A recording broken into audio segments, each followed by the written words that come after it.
Hello दोस्तों, आपके अपने यूट्यूब चैनल अंधकार से प्रकाश की ओर में आपका हार्दिक स्वागत है, अभिनंदन है। दोस्तों, आज जो कहानी आपको सुनाने जा रही हूँ, ये कथा पौराणिक कथा है जो भगवान परशुराम के बारे में है। भगवान परशुराम के बारे में आपने सुना होगा कि वो बहुत ही क्रोधित स्वभाव के थे।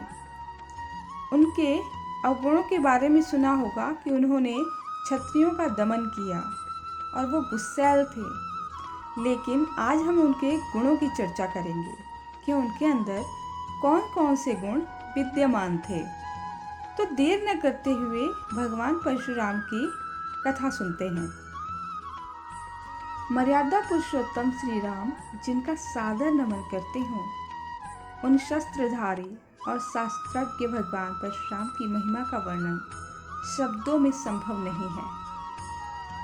वे योग, वेद और नीति में निष्णात थे, ज्ञाता थे। तंत्र कर्म तथा ब्रह्मास्त्र समेत विभिन्न दिव्यास्त्रों के संचालन में भी पारंगत थे, यानी जीवन और अध्यात्म की हर विद्या के महारथी थे। ये भगवान विष्णु के छठे अवतार थे। परशुराम पशुपति का तप कर परशुधारी बने थे और उन्होंने शस्त्र का प्रयोग कुप्रवृत्तियों का दमन करने के लिए किया। कुछ लोग कहते हैं परशुराम ने जाति विशेष का सदैव विरोध किया, लेकिन यह तार्किक सत्य नहीं है। तथ्य तो यह है कि संहार और निर्माण दोनों में कुशल परशुराम जाति नहीं अपितु अवगुण विरोधी थे। गोस्वामी तुलसीदास जी अपने शब्दों में लिखते हैं, जो खल दंड करहु नहीं तोरा, भ्रष्ट होए श्रुति मार्ग मोरा। इस तरह की परंपरा का उन्होंने भली भांति पालन किया। परशुराम ने ऋषियों के सम्मान की पुनर्स्थापना के लिए शस्त्र उठाए। उनका उद्देश्य जाति विशेष का विनाश करना नहीं था। यदि ऐसा होता तो वे केवल हैय वंश को समूल नष्ट न कर देते। जनक, दशरथ आदि राजाओं का उन्होंने समुचित सम्मान किया। सीता स्वयंवर में श्री राम की वास्तविकता जानने के बाद प्रभु का अभिनंदन किया, तो कौरव सभा में कृष्ण का समर्थन करने में भी परशुराम ने संकोच नहीं किया। कर्ण को श्राप उन्होंने इसलिए नहीं दिया कि कुंती पुत्र किसी विशिष्ट जाति से संबंध रखते हैं, वरना असत्य वाचन के दंड स्वरूप कर्ण को सारी विद्या विस्मृत हो जाने का श्राप दिया था।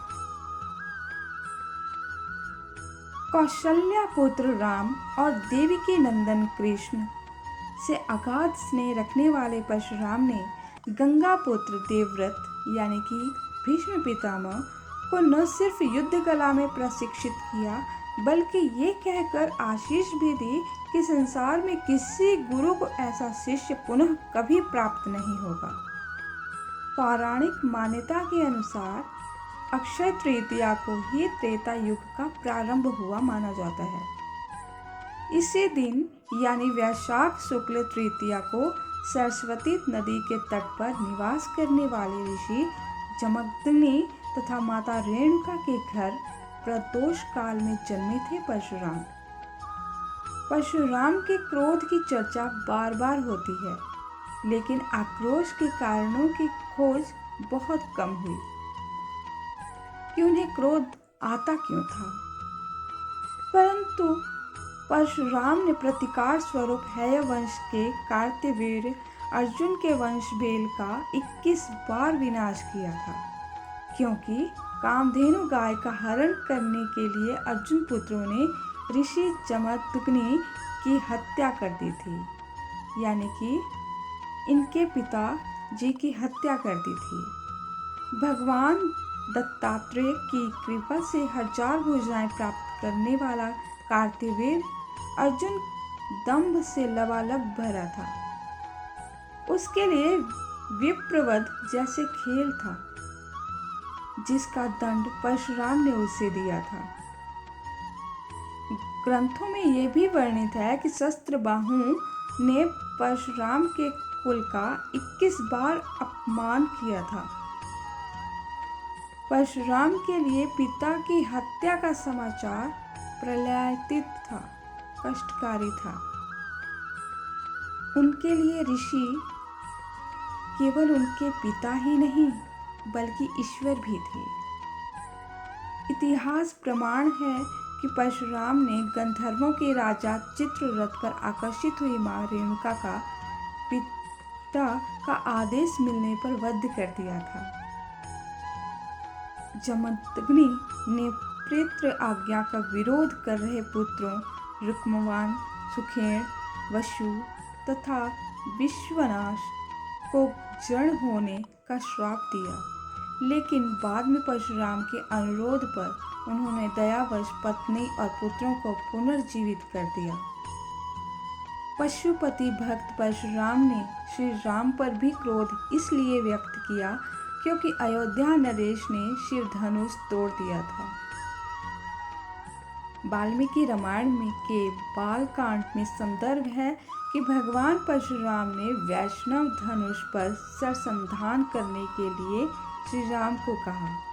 जब वे इसमें सफल हुए तब परशुराम ने भी समझ लिया कि विष्णु के श्री राम स्वरूप धारण किया है। परशुराम के क्रोध का सामना तो गणपति को भी करना पड़ा था। मंगल मूर्ति ने परशुराम को शिव दर्शन से रोक लिया था।